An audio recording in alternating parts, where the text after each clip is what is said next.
What's up, people? I'm Shaggy, the Opinionated Hippie, and this is part 70s, 80s, 90s, 2000s, 2010s, part 5 of my reviewing and ranking Eric Clapton's studio albums.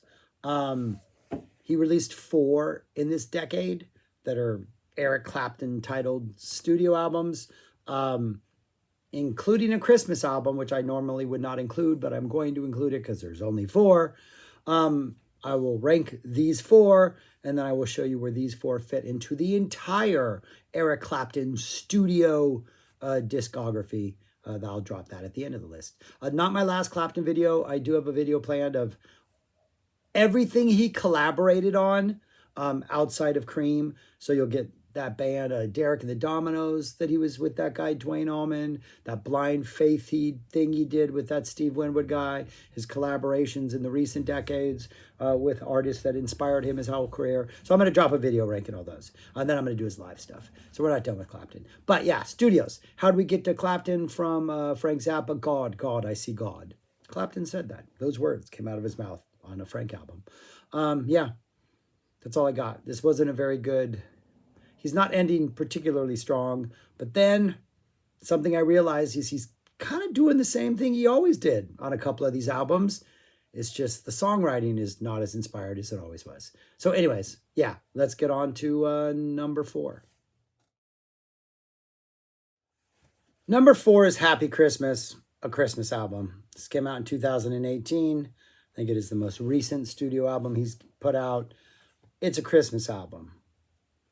It's one of the least inspired Christmas albums I've ever heard. He's taken Christmas and made it sound like tired blues, except for one track, Jingle Bells, dedicated to Avicii, who had passed away earlier, I think maybe that previous year. That's just like a techno dream craziness that's drops right in the middle of the album. But yeah, it's a Christmas album.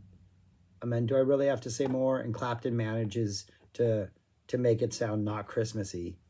At times he sounds like he's mad or sad or bored or yeah. And the worst title, Happy Xmas. What? No effort? No effort in that, right? I mean, I don't know what it would be, but Happy Xmas. I will give props to the cover.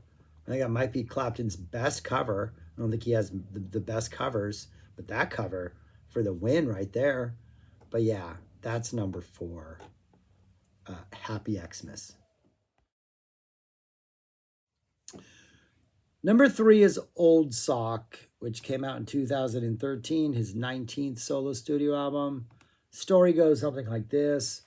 Clapton was talking with Bowie and complimented a Bowie song or a Bowie track or a Bowie album or something. And Bowie in return said, well, thanks, Old Sock. And Clapton thought that was good and put it on the album as the album title. I don't think Old Sock is necessarily a compliment. Apparently Clapton thought it was a good thing. I'll say this, the sock isn't dirty, right? It's not a dirty sock. It's pristine. It sounds good. There's competency here. Like it's maybe kept in good condition. It's just an old sock and it's doing things that other people have done. And it's revisiting old sort of rock tropes and subgenres and doing not too inspired things with those. This is mostly all covers. I think there's 2 originals on this album. And one of them, I think, is probably the highlight by far of the album. Gotta Get Over, which at least it has some energy in it. It has some life. It has some like fresh energy, maybe some like rock energy. It's not the best rock energy. It's not the hardest rock energy, but at least it's there and it exists. Like I don't need this album to be rock and roll, but I need there to be something in it. And like, that's the thing with this, and even one more on this list and a couple other I've done in the past. Like, I understand the urge to go back and like cover oldies or, do genre experiments and stuff like that, or pay tribute to your roots. But the problem with Clapton stuff is like, other than like the Robert Johnson thing, there doesn't seem to be like, I don't get where his passion is. Like I know where it is. Like I literally, this is where he got his inspiration from, but I'm not feeling it in his performance, or I don't feel like what the overall, like what he took from it that makes these special. There's something lacking other than it just feels like an exercise and let's do a bunch of different genres.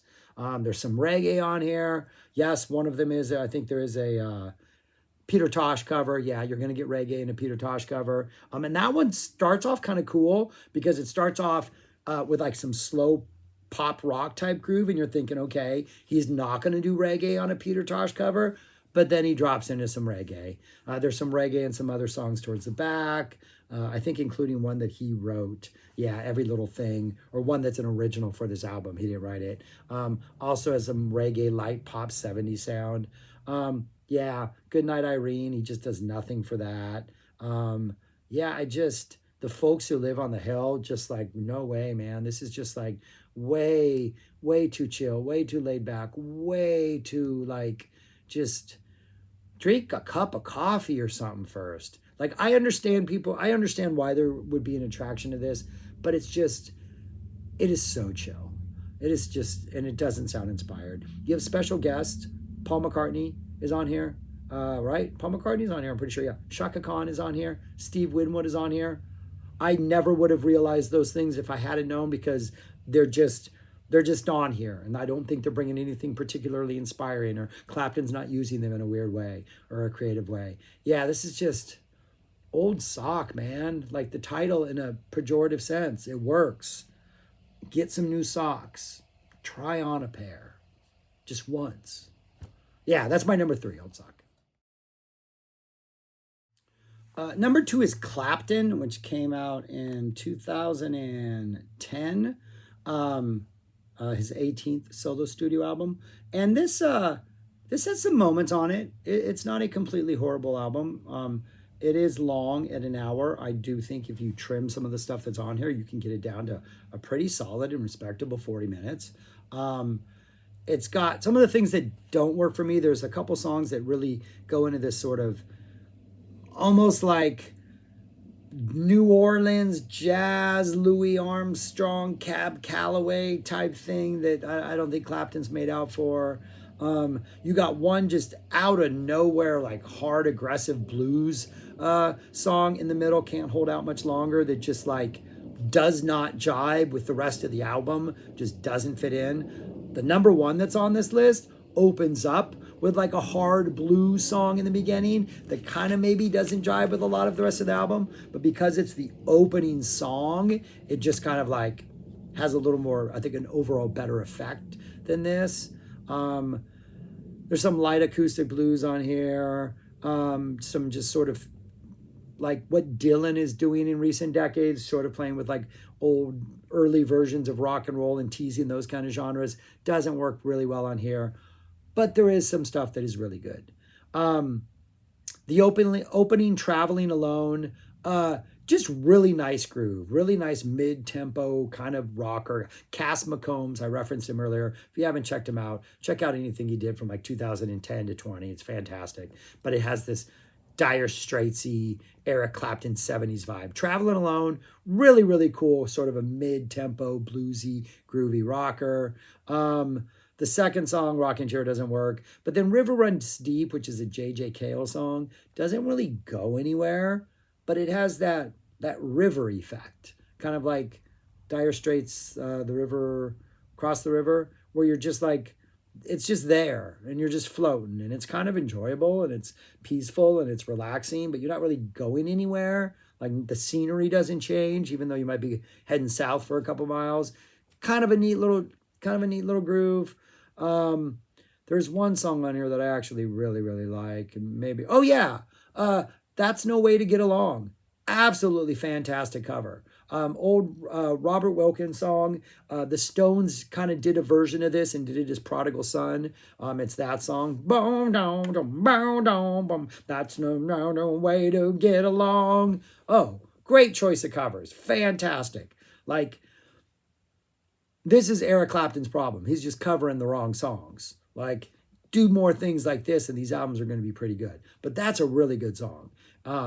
Doesn't compare to Prodigal Son by the Stones or probably originals. But it's good. It's good. Clapton does it justice. And then there's a song called "Diamonds Made from Rain," which is an original, I think, for this album. That Bramall II wrote, and nice kind of piano ballad, bluesy energy. Some really good, not just a generic ballad, but maybe a little bit of something in there. Some acoustic blues and hard times blues. Cover of "Autumn Leaves" for some reason to close it out. It's not a great album. I'm just saying there's stuff on here that actually is pretty good.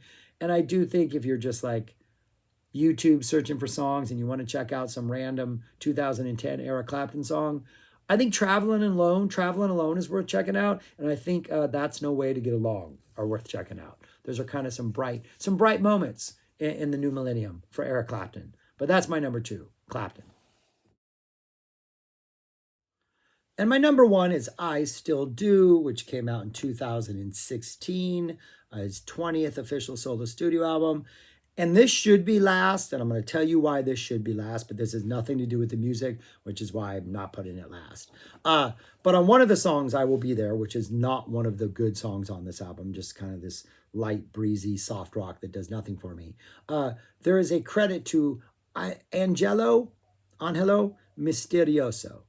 Slightly different from L'Angelo Misterioso, the badge credit from an Eric Clapton song way back in the day, Cream song. But on that Cream song badge, there was a credit to L'Angelo Misterioso. And that was George Harrison. For some reason, he maybe Beatles contract stuff. So that's the credit they gave him.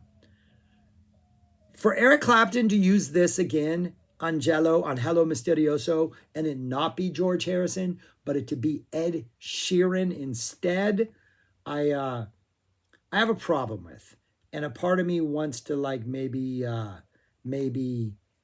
drop this to number 4 because of that, out of respect for George Harrison. Or maybe I'm wrong, and maybe it is George Harrison, and they had tapes from him that they used on this. But I did a Google, and it said it was Ed Sheeran. I hope I'm wrong, Eric Clapton, because how you could do that to George, I don't know. As for the music, this is not a bad little album. And the thing that I like about this album is there's a number of blues tracks that might be the best tracks on here. And I would say since like the 80s, he was either doing all blues albums, which I had no interest in, or he was just dropping these blues hard, not hard, but for Clapton, harder sounding, rougher blues tracks that just didn't jibe with the rest of the album. This, I think they're some of the highlights, and I think they jibe well. Opens with Alabama Woman Blues, which just nice blues from the South, slide infused sound, kind of a really good jam. J.J. Cale's Can't Let You Do It follows, nice, breezy, Clapton 70s, J.J. Cale type rock. Clapton's great at this stuff. I Will Be There is next. I don't think that's a good song. But then there's the original, which Clapton helped co-wrote, Spiral, which has a really nice, cool, bluesy vibe, kind of an 80s Clapton type song. I could see this right on Behind the Sun or even Money and Cigarettes. Easily would fit on there. Just some nice energy. Easily the best track on here so far. Catch the Blues, more kind of really chill, bluesy vibe. Kind of Little Man, You've Had a Busy Day. Kind of a little acoustic ballad. We got some acoustic ballad. The acoustic stuff works in here. Stones in My Passway, a Robert Johnson cover. And we're definitely flirting with some Crossroads riffing in here. It's definitely a little bit at a slower pace, but every time we get to that riff, it definitely sounds like we're gonna dip into some Crossroads, but a little more like maybe the slower mid-tempo version, which nobody should ever listen to. But it's a Robert Johnson song, so that makes sense. But it's pretty good, nice blues. A cover of Dylan's "I Dreamed I Saw St. Augustine," which no, Clapton somehow manages to deprive this song of the whatever it is, that upbeatness that Dylan brings to it, that I really, really like. And then we get a bunch of other songs that are just kind of okay, including Somebody's Knocking, another J.J. Cale song, some like mid-tempo blues stuff. Then we end with some piano lounge act type material, I'll Be Seeing You. But yeah, it's not a great album. And the highlights are not that high, but for this era, for this decade, for what he's been doing in blues lately, it's easily, I would say, the best of the 2010s. My number 1, I Still Do, and he still can sometimes. That's what those four look like in typewritten form. Just talked about them. Probably remember them. All right. And if I were to include those and all the other ones, spoiler alerts, you're going to see my ultimate rankings. That's what it would look like. Number 13, I Still Do. That's the highest these were able to climb above other more recent stuff. Journeyman's down there at 16. That one, that's the one I checked out in real time. That late 80s sound just did it for me. I don't like that. Didn't like some of those hits, the singles. Old Sock couldn't even beat out those blues albums, those covers albums, which on GP alone I generally don't like. That's how much Old Sock just kind of makes me sad. Just kind of makes me sad as an album. There's no reason to make a Christmas album. But yeah, the 70s represent strong. First four 70s, an 80s one, couple 80s one, a 90s one. Slips in at number 6. Yeah, interesting list. Clapton's a very interesting artist. All right, that's all I got for studio albums. I'll have stuff to say on his collaborations in a couple days. Gonna hit the live stuff. I'm enjoying some immersion in Clapton right now. Figuring out my actual feelings on the artist who I've listened to for decades now. But yeah, subscribe, like, share, comment. Go listen to I Still Do and enjoy some of the better of the new millennium. And then go listen to that 70s stuff and cleanse your soul. Yeah, that's all I got. Thanks. So yeah, did I say all that stuff? I did. All right, peace. Talk to you later.